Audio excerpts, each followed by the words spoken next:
Hello, Analytical Mind. Welcome to another brand new video. In this video, I will show you how to enable DataLayer in the Kajabi website. You know that there is no inbuilt DataLayer in the Kajabi. This is also an e-commerce website because they sell any courses, products, everything. So when we will set up conversion tracking for different platforms like Facebook, Google Ads, GA4, then we have to configure conversion tracking. So how we will enable the data in the Kajabi site via Google Tag Manager. So let's go to the screen. So this is a Kajabi website. It has a three products. So this is the three products. So now I'll go to the 927. You can click the get started. I have already in the debugging because I have enabled the Google Tag Manager in this backend. So now this is a product. So how you will enable the data and track this value. Okay. So this is a product, and I have also configured the Google Tag Manager, and if you enable the JavaScript code in this is the system we can check out. So when we will go to the this is a script, and we have enabled the data push through, we can check out and their value, currency, everything. And now so this is a begin checkout page, and the value is 927. If you click the begin checkout, then this is the dynamic value in there. This is 927, and this is the also the items array in there. So this is the item array and their product name. Okay, now I will go to the checkout to thank you. Okay, so now I will just put their information like and their city, zip code, phone number, and when I click this click in this button, then our value will store in this thank you page, because the thank you page is there is no value in there, so we have to enable manually everything.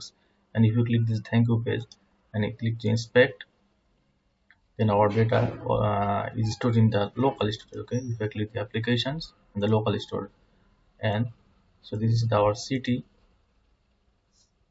country, email, items, this is the item array, and this is our value. Okay, so now we will go to the thank you page URL, and now we will go to the tag assistant. So our parcel has been filed in there, and this is the data layer. Okay, so this is the total value, and this is the currency, and this is the item area, and also the user email also in there, phone, city, country, zip, everything.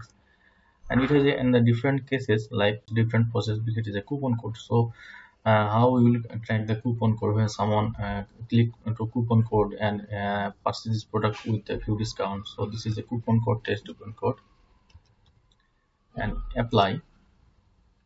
So this is the coupon code. Okay, so now if we click the city and the zip, phone number, and we will also click that button, then our value in the store, the local storage, and when we will go to the thank you page, then our value will be collect from the local storage and the send to the our data layer. Okay, so now we'll check in this tag assistant.